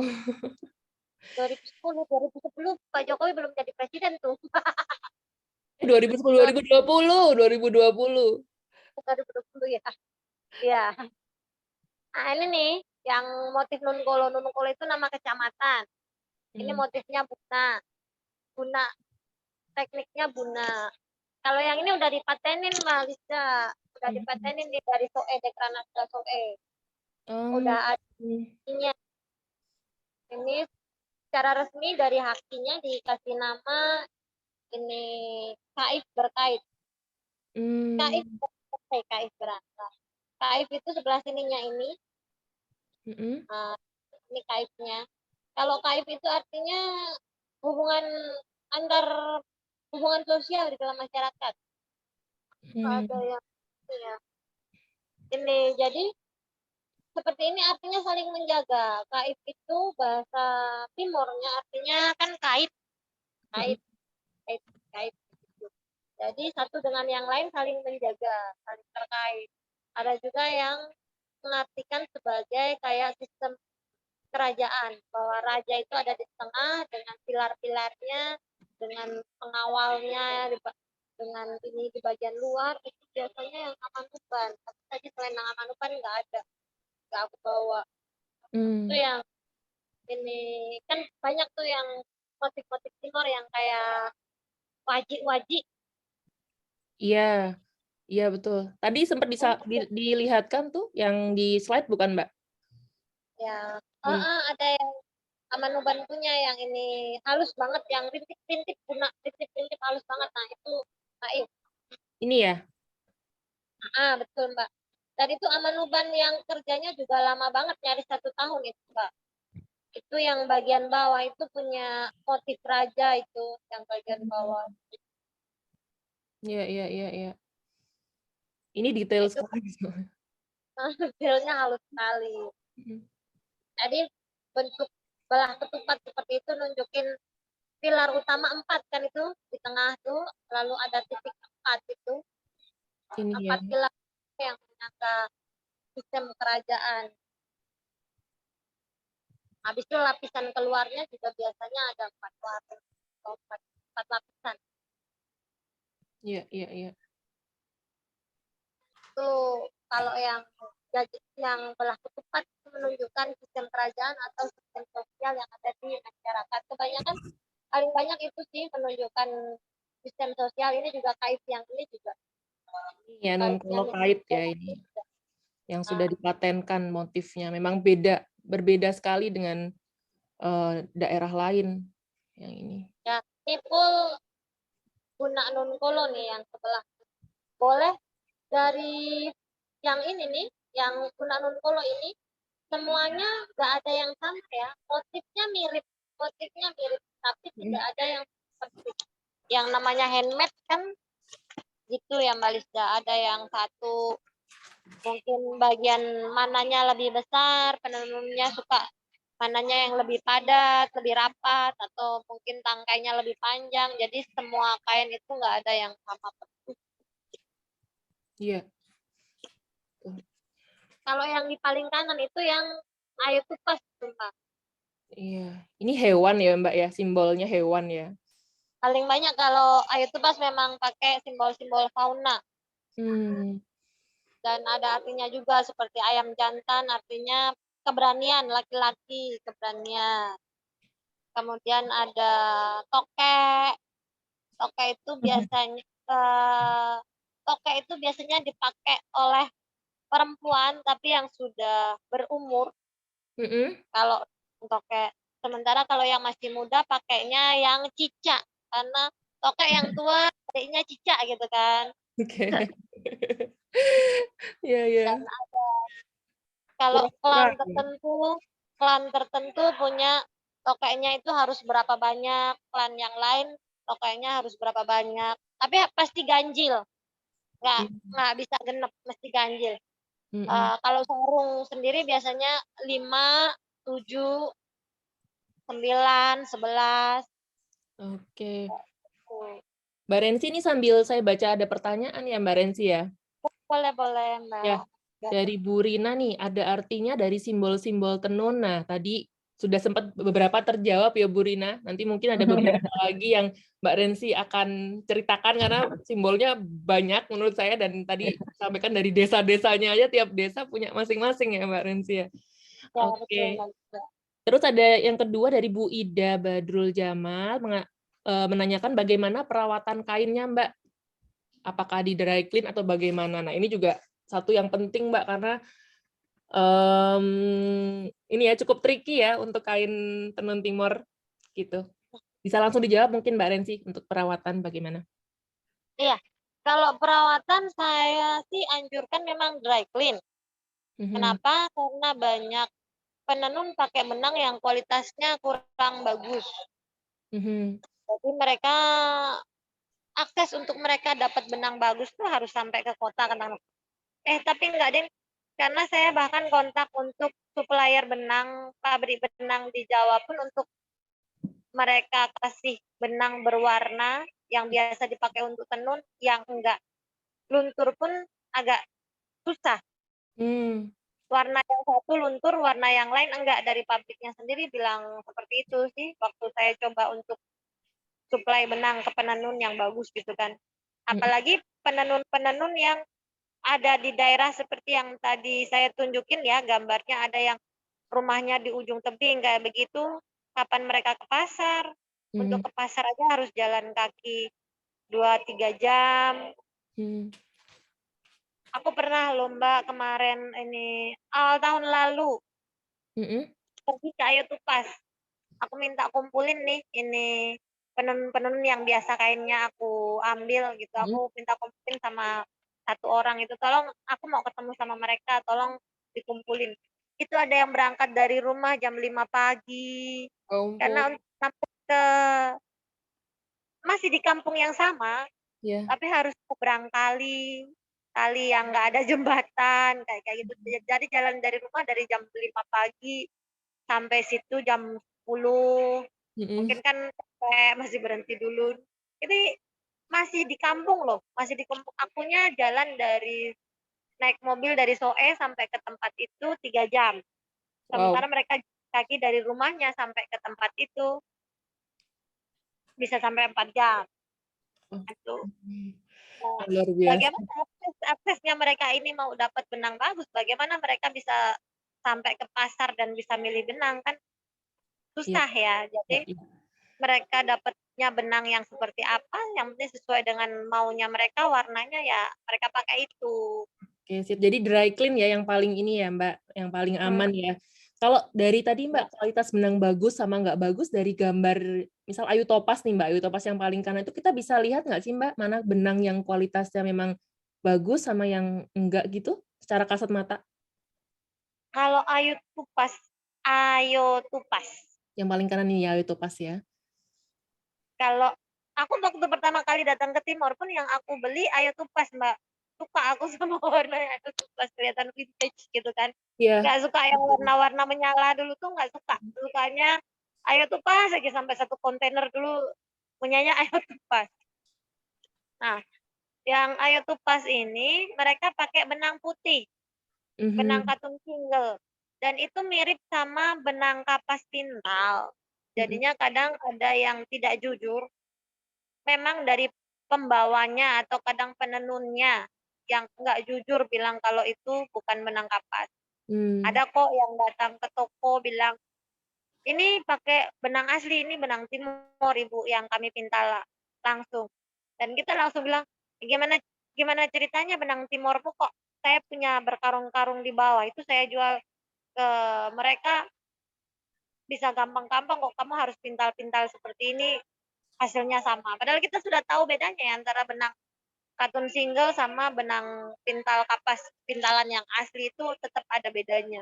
Karena mereka nggak jujur. Jadi sebagai penjual juga kalau nggak jeli, kurang memahami itu bisa meneruskan informasi yang tidak betul ke pembeli. Yang saya khawatir jangan sampai, apalagi ini ibu-ibu DWP dari Kemenlu ini pergi ke Praha baru bawa yang ini kapas asli loh, padahal bukan. Dilihatin oleh duta-duta besar yang lain, kita bilangnya kapas asli dari Indonesia, padahal bukan. Begitu kan, jangan sampai kejadian ya. Jadi mau kapas asli atau bukan, dilihat dari tenunnya, kualitas tenunnya aja bagus. Jadi saya selalu sampaikan ke mereka, sekalipun bukan kapas asli, kalau misalnya tenunnya bagus, sangat layak untuk dihargai. Jadi nggak perlu ditambah-tambahin ini kapas asli, nggak perlu tipu-tipu seperti itu. Tapi saya sarankan untuk pembeli juga memperlengkapi diri dengan pengetahuan. Karena kadang penjualnya nggak tahu, dan kenapa penjualnya nggak tahu, karena yang bawa dari kampungnya nggak jujur. Oke, Jadi jangan sampai kita meneruskan informasi yang salah. siap. Mbak Rensi ada Bu Tensi yang mau bertanya langsung. Ini saya persilakan kepada Bu Tensi. Sebentar. Ya, Ya, silakan Bu Tensi. Siang Mbak Rensi. selamat siang Ibu. Iya, saya itu ada info ya mengenai tenun-tenun yang tradisional gitu tuh, ada motif-motif tenun yang hanya bisa ditenun oleh apa ya istilahnya kayak leluhur atau nenek moyang di situ, yang tidak bisa ditenun oleh orang lain begitu tuh. Nah, ini mungkin karena kebetulan karena saya Mbak Rensi tadi info kalau Mbak Rensi memang model kayak NGO gitu ya. Apakah seperti itu? Dan kalau memang seperti itu kan mungkin kita untuk kekayaan intelektual itu pendaftarannya susah gitu ya. Dan kita akan ketinggalan sama negara lain kalau memang keadaannya seperti itu. Apakah hal seperti itu banyak terjadi di sana, atau memang itu hanya sudah dengan waktu mereka sudah tahu info itu sehingga bisa mengembangkan tenun itu lebih luas lagi gitu, dan pasarannya lebih luas lagi gitu. Soalnya kalau untuk kita bisa kalah gitu loh dengan luar kalau mereka itu punya masih pemikirannya seperti itu gitu. Tapi dapat info dari Mbak Rensi tadi kayaknya memang sudah banyak dipatenkan gitu. Saya agak happy dengarnya gitu Mbak. Kalau bisa info-info mengenai hal itu. Ya, makasih. Ya. Terima kasih Ibu Tensi untuk pertanyaannya. Saya coba jawab ya. Yang pertama, saya bukan bagian dari NGO sekarang. Saya pertama kali datang sampai ke Pulau Timor memang dibawa oleh NGO. Waktu itu masih ikut NGO, tapi resign. Tapi kita udah kadung kenal juga dengan para penenun toh, dan karena saya suka dan penenun, sekarang saya bakul tenun Ibu, saya bakul kain. Saya ada bakul kain. Nah, ini untuk tadi yang ada khusus boleh dibuat oleh orang tertentu yang seperti itu ada. Kemarin yang minggu lalu ini saya pergi ke Ayo Tupas, mereka ada tenun tertentu. Saya enggak bawa di sini sekarang. Tenun bagian dari sarungnya mereka, bagian tenun ikatnya itu hanya boleh dibuat oleh orang tertentu. Dan dengan ritual tertentu. Dan kalau sudah jadi, dia harus bikin ini tenunan ini tidak boleh dipotong, tidak boleh dibuang, supaya tidak kena bala atau tidak kena tulah.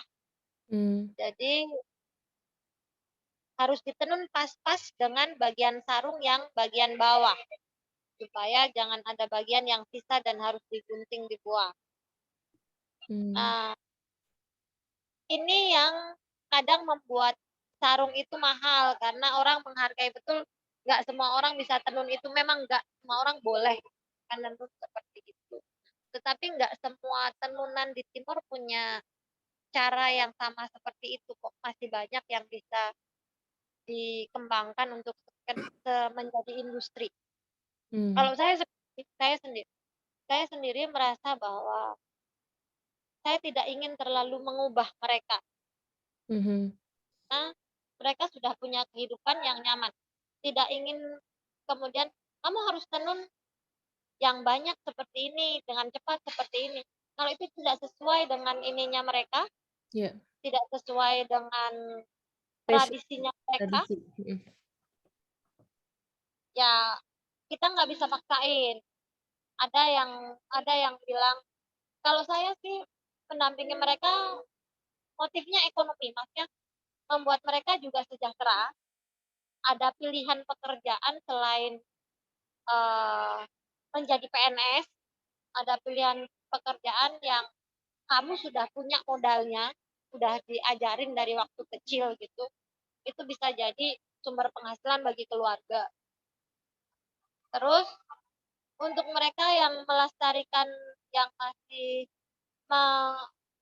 maksudnya ada bagian yang khusus, ada ritual khusus, ya monggo, itu mungkin nggak boleh dipakai untuk orang lain, ya monggo, nggak saya habis itu jual dong, ini kira-kira kalau kolektor laku tinggi nih, enggak. Kalau saya menghargai budayanya mereka, kalau yang ini menurut mereka nggak boleh dijual, ya udah, kita udah boleh lihat, kita udah boleh ngerti ceritanya aja, udah syukur, udah senang.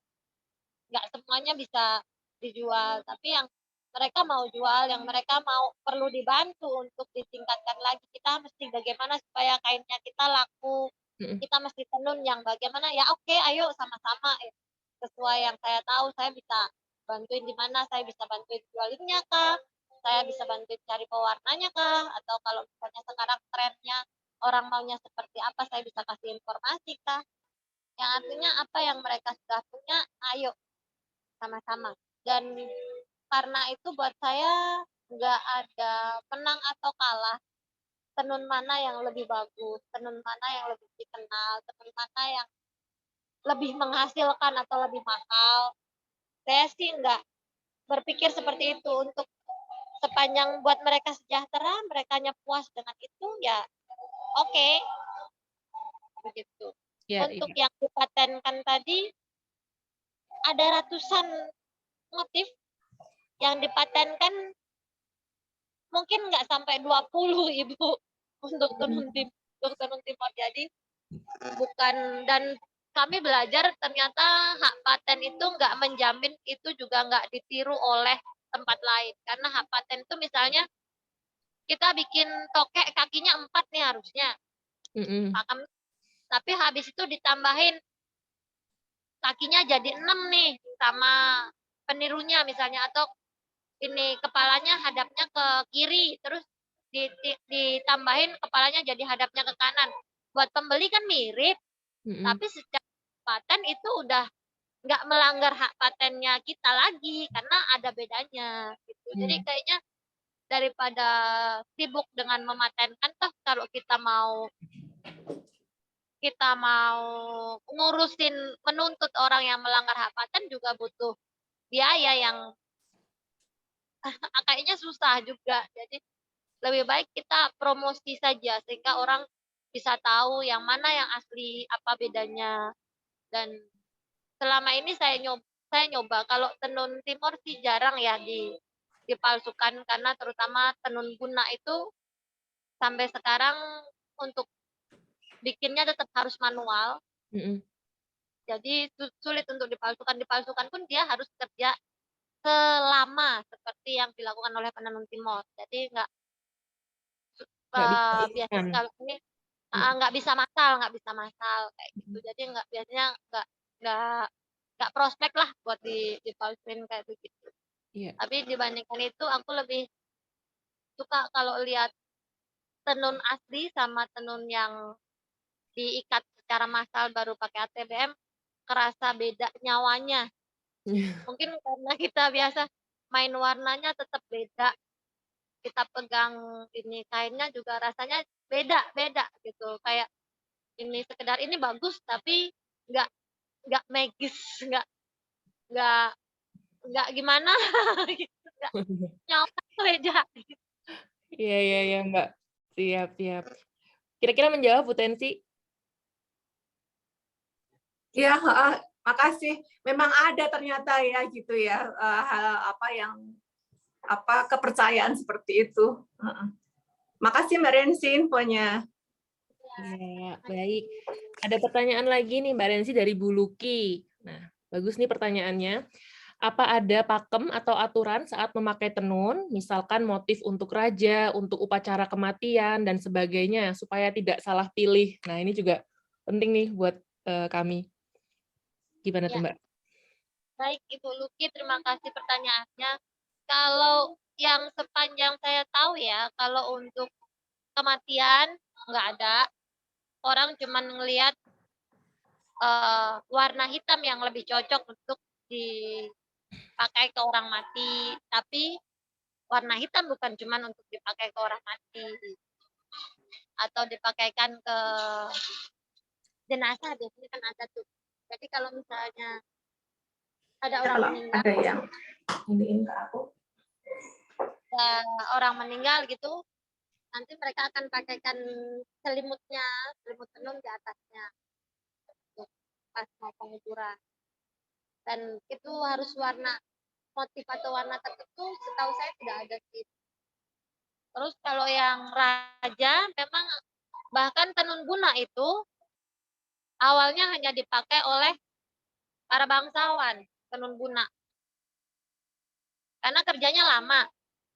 Yang tenun nanti budak-budaknya, tuannya tinggal make. Kalau dulu. Tapi sekarang karena yang menguasai tenun guna ini lebih banyak, bahkan para bangsawan pun kalau suka tenun dan bisa menenun guna, mereka juga menjualnya, jadi nggak ada siapa yang boleh make, siapa yang enggak. Tahu saya tidak ada. Hanya kita bisa cerita kalau motifnya raja, yang ditenun untuk raja itu kan biasanya bagus, tapi nggak berarti kalau ada orang biasa, orang orang biasa yang bisa beli kemudian nggak boleh pakai. Enggak. Oke, berarti Ya, lebih ya. terima kasih. Iya, kalau batik gitu kan memang macam-macam ya Bu, ada batik parang yang hanya dipakai saat apa, misal seperti itu. Jadi kalau tenun lebih general. Kostum kan. Betul. Ada pertanyaan lagi Mbak Rensi dari Bu Alma dulu nih mungkin ya Bu Ida.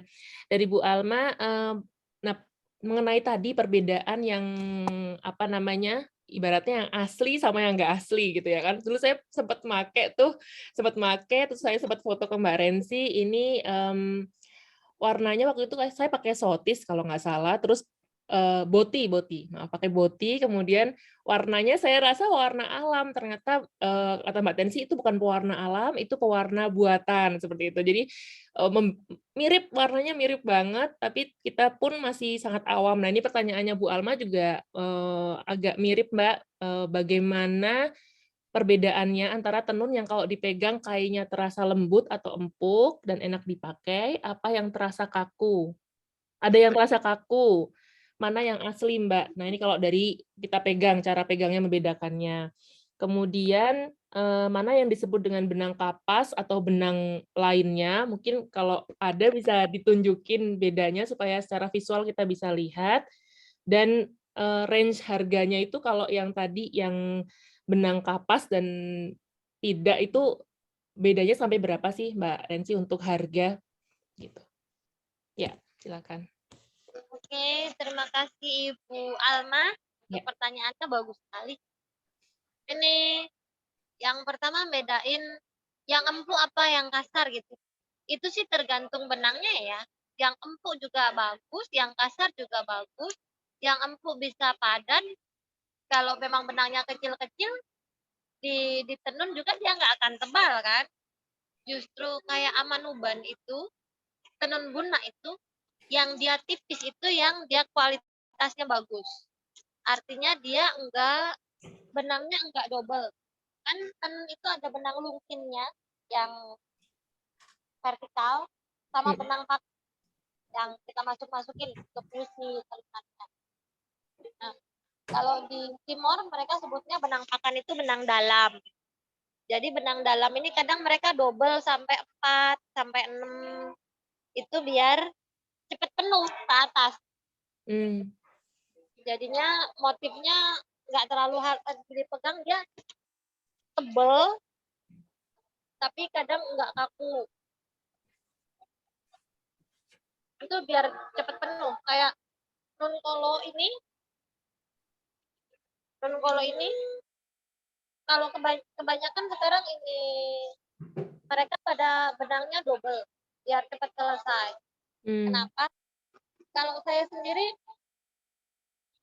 nggak nyalahin ya, karena daya beli konsumen juga kalau dulu kan tenun Timor, bahkan di antara orang Timor ini harganya mahal, 2 juta, 3 juta, dan dulu tukarnya sama hewan, kadang seperti itu. Oh iya, orang Timur zaman dulu kalau perempuan itu nggak boleh nikah sebelum dia bisa menenun. Sementara yang laki-laki belum bisa menikah kalau dia belum bisa mengolah kebun, belum punya hasil panennya sendiri. Itu buat saya itu nilai untuk mencukupi kesejahteraan keluarga ya, bagus. Ini, nah kembali lagi ke tenun yang benangnya double ini, dia kerjanya cepat jadi harganya murah. Sekarang kita yang non-kolo ini bisa kadang 700, 800, kadang ada yang 600 kalau pas lagi kepepet butuh gitu. Nah, jadi zaman dulu bahkan kalau orang-orang non-kolonya sendiri yang tinggal di non-kolo pesen untuk dia mau pakai acara adat misalnya, harganya di atas 1 juta. Tapi itu yang bagus punya, yang ini motifnya bisa dibilang mirip, tapi benangnya nggak akan double. Ini motifnya pasti lebih rapi. Dikerjakan memang sepenuh hati karena untuk acara adat, dan itu nggak dalam hitungan minggu, pasti dalam hitungan bulan baru selesai. Nah, sekarang mau yang Ayo Tupas nggak bisa dibandingin dengan non-kolo, benangnya beda. Ayo Tupas serat benangnya besar, jadi mau dia benangnya nggak double pun dia akan tetap lebih tebal dibandingkan non-kolo. Jadi kalau benang tebal kainnya tebal atau tipis itu selain tergantung dari kualitas juga tergantung pemakaian benang yang dipakai. Semuanya asli. Kalau asli atau enggak semuanya asli. Mau yang tebal atau tipis semuanya asli. Cuman Ibu sesuai dengan seleranya Ibu saja. Rasa itu bagus, warnanya sesuai, kerapiannya sesuai standarnya yang Ibu suka, nggak apa-apa, nggak semuanya asli. Mau pakai pewarna alam atau pewarna kimia, tetap tenun tradisional, dan kalau itu cantik pakai aja. Terus kalau yang untuk pewarna alam bedainnya sama pewarna kimia nih. Pewarna alam memang biasanya lembut soft gitu kan. Tapi kemarin saya pergi ke Ayo Tupas, saya lihat benangnya mereka yang memang mereka celup pakai pewarna alam. Warnanya mereka udah bisa kuat bagus. Sekarang ini kan dari dinas Koprindak terus sama Dispar, mereka juga ada pendampingan penenun untuk pewarna alam, kan sekarang lagi hit ya ini tenunan warna alam. Jadi lebih banyak tuh yang pelatihan bahkan dari yayasan-yayasan, komunitas-komunitas juga bikin pelatihan ke penenun-penenun di kampung untuk pewarna alam. Yang kemarin saya lihat mereka udah warnanya bagus, kuat, jelas, coklatnya coklat tua, birunya biru tua, ada merahnya juga cukup terang. Sekarang sudah bagus mereka main warna alam, tapi nggak semua penenun bisa seperti itu. Ada penenun yang cari jalan gampang, mereka campurkan pewarna alam sama pewarna kimia. Jadi misalnya celup warna kimia dulu, habis itu baru celup di warna alam, biar kelihatan ada soft-softnya dikit, biar kelihatan ada bau-bau alamnya, tapi dasarnya sudah pakai pewarna kimia. Dan itu kalau sudah jadi kain susah kita mau bedakan, Mbak. Iya. Jadi makanya kalau nih teman-teman tanya yang ini luntur atau tidak, terutama yang bagian ini kan tekniknya dia menyelipkan benang tambahan ya. Jadi benang ini nggak ada di sini, udah selesai kuningnya terus dia potong. dia potong. Jadi nggak nyambung sampai ke bawah. Mm-mm. Benang kuning itu cuma ada di sini, benang biru itu juga cuma ada di sini. Nah, kalau misalnya yang tadi saya bilang tenun ikat atau tenun motif itu kan benangnya nyambung sampai ke bawah. Iya. Kalau ujungnya nggak luntur, kita celup misalnya ujungnya nggak luntur, keseluruhan benang nggak luntur, keseluruhan kain nggak luntur. Kalau guna kan nggak nyambung. Jadi kalau sininya nggak luntur, belum tentu birunya tidak luntur. Iya. Belum tentu kuningnya tidak luntur. Kita Hmm. nggak tahu. Mm-mm. Nah, untuk yang pewarna alam juga kadang mereka campur-campur kayak gitu loh, Kak. Terutama kalau guna. Warna Iya. alam, ininya warna alam, ininya enggak, ininya warna alam. Kadang campur-campurnya juga seperti itu. Tapi buat saya sepanjang motifnya cocok, sesuai, Iya. aja. Warnanya cocok, motifnya cocok, terus apa namanya, udah pasti ya Mbak kalau tenun timur tuh kalau menurut saya karena memang pasti dibuat apa namanya, handmade, secara tradisional dan handmade, dan tidak mungkin kalau beberapa wastra yang lain ada bentuk lain yang mudah untuk menduplikasi, tapi kalau untuk tenun timur setahu saya memang hampir semuanya mungkin ya dengan cara yang handmade, selama cocok, warnanya cocok, motifnya cocok ya itu, dan harganya cocok pastinya. Sama sekali pakai aja. Oke, baik. Terima kasih Mbak Rensi penjelasannya untuk pertanyaan Bu Alma. Ini ada pertanyaan lagi dari Bu Ida. Mungkin langsung pengen dikasih tahu cara penggunaannya sebenarnya Mbak, karena kita mungkin beberapa punya koleksi penggunaannya itu. Kalau yang sarung mungkin lebih gampang ya Mbak, tapi kalau yang ada pinggirnya ada benangnya itu sebetulnya bisa langsung digunakan atau kita perlu jahit dulu atau seperti apa? Iya. Ini sebenarnya di sini kalau orang Timur pakainya yang sarung itu dipakai untuk perempuan. Karena itu sarung kadang ada selendangnya, bisa langsung pakai kondangan kan. Iya. Kain itu dipakai untuk laki-laki. Tapi sampai ke sini saya sendiri juga lebih nyaman pakai kain daripada pakai sarung. Hanya di daerah tertentu itu seperti Ayo Tupas itu ada beda motif untuk jahitan kain dan sarung. Nggak cuma sekedar kalau sarung dipotong nggak ada rumbainya, sementara kalau kain masih ada rumbainya, nggak sekedar itu. Misalnya motif utamanya kalau sarung Ayo Tupas itu pasti di bagian bawah. Sementara kalau kain motif utamanya di tengah. Aduh, sayang sekali saya nggak bisa nunjukin ya. Teman-teman yang udah punya tenun timur pasti punya bayangan deh waktu saya cerita kayak gini. Ya, ya. Nah, tapi kalau kemudian kainnya dipakai untuk sarungan atau dijahit untuk sarung, enggak masalah. Sekarang pokoknya udah bebas banget. Dan ini untuk beberapa orang yang kadang bilang, ini sayang nih, nggak boleh dimutilasi, nggak boleh dipotong. Kalau itu memang tenun baru, penenunnya senang sekali loh kalau misalnya bajunya, kalau kainnya kayak untuk baju, penenunnya akan senang. Hanya kalau tenun yang tua, yang lawas, yang memang nggak akan ada lagi langka ya, janganlah dibikin jadi baju karena belum tentu akan ada lagi. Iya, betul. Tapi kalau tenun baru sih pakai aja, penenunnya senang. Bahkan mereka juga pakai untuk jadi tas, mereka juga pakai untuk jadi rok, mereka sendiri juga pakai. Menjadi bentuk lain itu buat mereka suatu hal yang penghargaan juga ya Mbak. Nah, yang penting dipakai, mereka akan senang.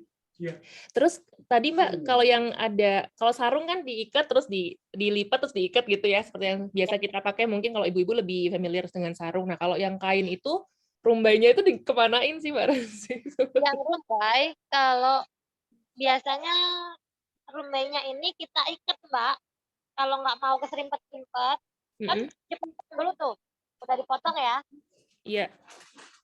Masih nyambung kan itu ya. Oh ya, kalau daerah Amanatun nih, daerah termasuk Bengkulu, kalau dipotong begini artinya kain baru. Orang wilayah Amanatun, mereka nggak mau terima atau nggak mau beli, apalagi kasih untuk penghormatan kalau kalau ininya udah dipotong. Karena bisa jadi itu udah pernah dipakai. Jadi kalau belum dipotong kayak gini itu benar-benar baru, 0 kilo. Iya. masih di deliver. Jadi lain lagi kalau daerah aman uban. Kalau daerah aman uban ininya biasanya mereka potong kecil. Karena aman uban percaya kalau orang lain yang potong ini benang tenunnya, itu palang dia punya rezeki, palang dia punya nasib. Harus dia sendiri, nggak boleh orang lain yang potong.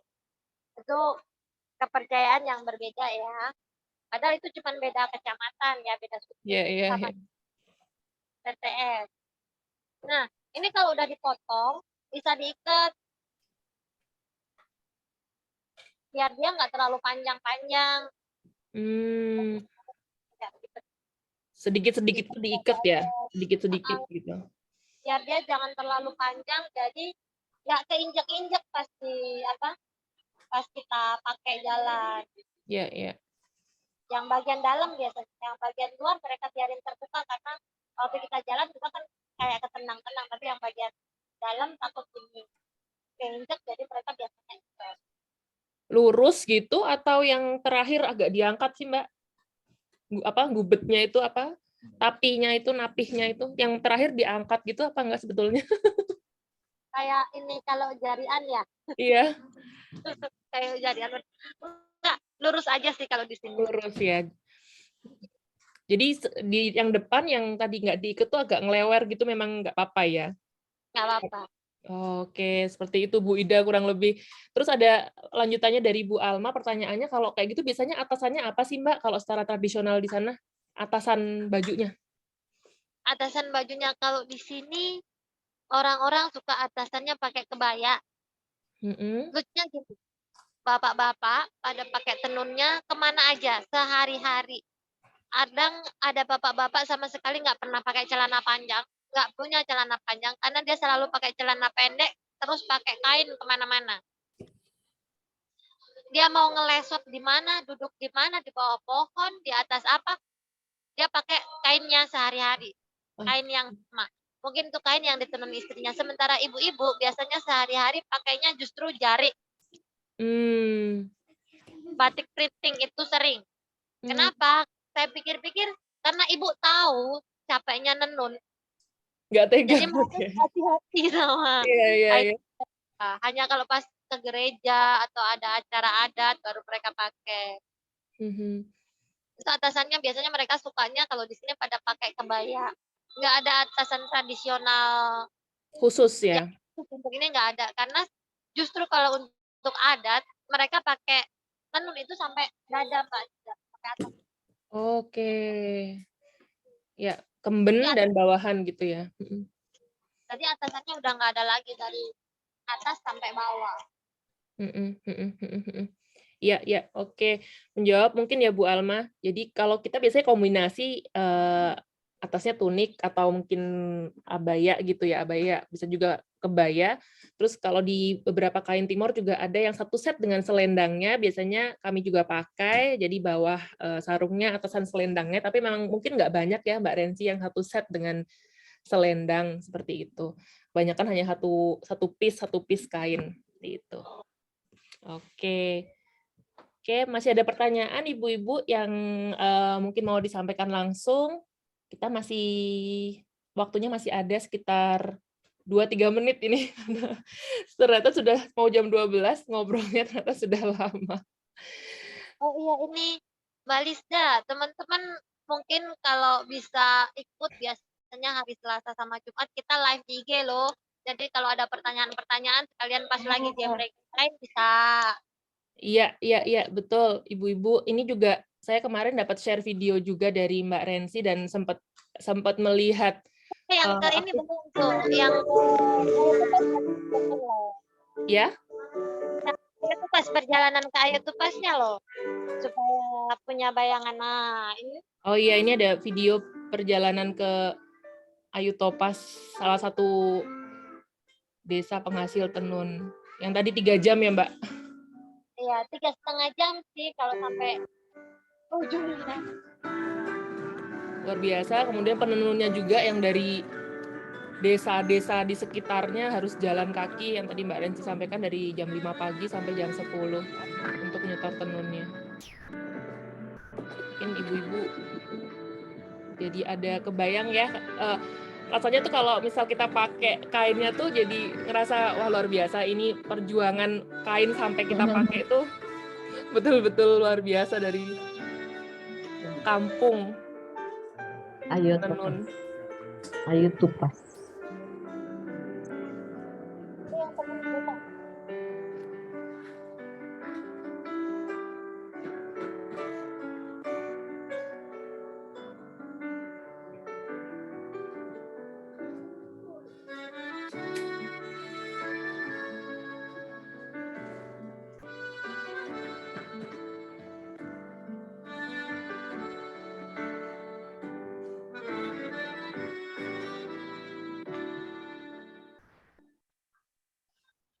Oke, dan setiap Selasa Jumat Alekot Woven juga mengadakan live bagi ibu-ibu mungkin kalau yang pengen tanya lebih detail lagi mengenai motif tenun, kemudian jenis-jenisnya bisa langsung nanya di live ya Mbak ya. Nanti Mbak Rensi bisa jawab langsung juga di live.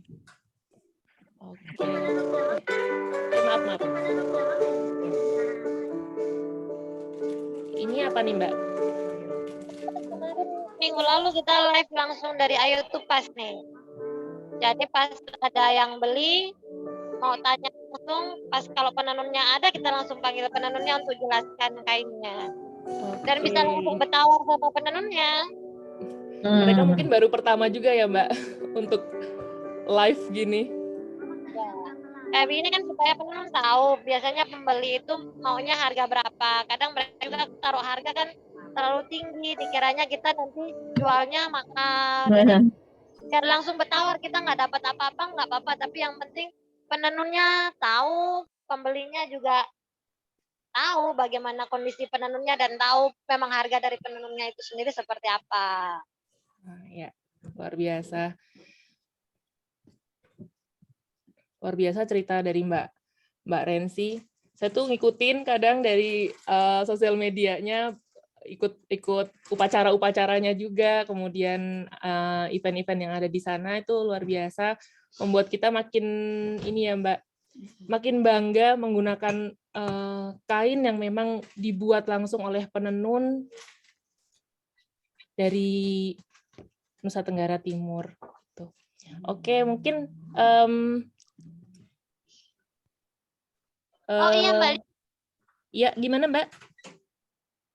Rencana saya tanggal 24 ini ikut pameran nih di GCC, di pameran warisan. Diajakin teman. Ada yang 24 tuh bisa datang ya, tengok kita. Tanggal 24 sampai 24 sampai 28 pameran warisan. Tanggal 24 sampai 28 ada pameran warisan di JCC. Oke, monggo Ibu, nanti yang mau ketemu langsung dengan Mbak Rensi, melihat aneka macam tenun Timur bisa langsung datang ke JCC. Ini jarang-jarang Mbak Rensi bisa kita temuin baru pertama. Semoga lancar ya Mbak acaranya. Kemudian bisa nambah wawasan juga untuk lebih banyak orang lagi mengenai tenun Timur.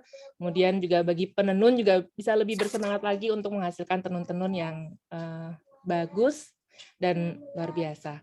Oke, saya rasa cukup ya Mbak Rensi. Terima kasih banyak penjelasannya dan informasinya pada siang hari ini. Mudah-mudahan ibu-ibu juga yang tadi penasaran, pertanyaan-pertanyaannya sudah mulai terjawab. Dan mungkin kalau masih ada yang penasaran lagi bisa mengikuti live IG-nya Mbak Rensi di Instagram Alekot Woven di setiap hari Selasa dan Jumat. Nanti ada jadwalnya biasanya di IG-nya. Untuk nanya lagi kalau masih ada yang perlu tahu mengenai motif dan lain-lain. Oke, terima kasih Mbak Rensi untuk sharingnya hari ini. Saya tutup dan saya kembalikan kepada Bu Ida selaku MC. Terima kasih Lisda dan terima kasih Mbak Rensi. Menarik sekali cerita dari Mbak Rensi mengenai wastra Timur, tenun Timur, dan ini saya juga jadi tahu bagaimana kehidupan para pengrajin kain tenun di sana, dan ini juga menjadi pengetahuan baru juga buat saya, terutama mengenai tenun Timur ya Mbak Rensi. Terima kasih sekali, dan saya yakin ibu-ibu juga jadi menambah pengetahuan ibu-ibu juga semua yang di sini. Karena memang salah satu tugas kita sebagai istri dari para diplomat ini pada saat penempatan adalah memperkenalkan keanekaragaman wasra Nusantara kita ke seluruh dunia supaya mereka lebih mengenal, dan kita juga lebih mencintai wasra Nusantara yang cukup banyak, dan salah satunya Tenun Timur ini. Baiklah Mbak Rensi, tentu saja sebagai ucapan terima kasih dari kami, dari DWP Ditjen KSM, kami ada sedikit souvenir atau kenang-kenangan untuk Mbak Rensi, dan juga sertifikat tanda terima kasih karena sudah berbagi cerita kepada kami. Untuk itu mungkin bisa dibantu Mbak Lisda. Baik, Ibu. Ibu Rina, ya, silakan. Pemberian ucapan terima kasih dan juga souvenir secara simbolis dari kami untuk Ibu Rensi. Terima kasih, terima kasih. Semoga berkenan Ibu Rensi. Terima kasih atas paparannya. Terima kasih Ibu Rina. Sama-sama. Kembali. Baiklah ibu-ibu yang kami kasihi, dengan pemberian souvenir dan juga tanda terima kasih dari kami, maka berakhir pula lah acara pertemuan anggota DWP Ditjen KSM pada hari ini. Kembali lagi kami ucapkan terima kasih kepada Ibu Rensina yang sudah berkenan mengisi acara dan juga sharing pengetahuan mengenai wasra Timur, Tenun Timur. Dan tentu saja juga kepada ibu-ibu anggota baru kami ucapkan kembali terima kasih sudah meluangkan waktu untuk menghadiri acara pertemuan ini. Saya akhiri dengan sedikit pantun. Indah bunga di tengah taman, dengan santai, duduk santai sambil makan ketan. Sampai jumpa ibu-ibu tersayang di pertemuan anggota yang akan datang.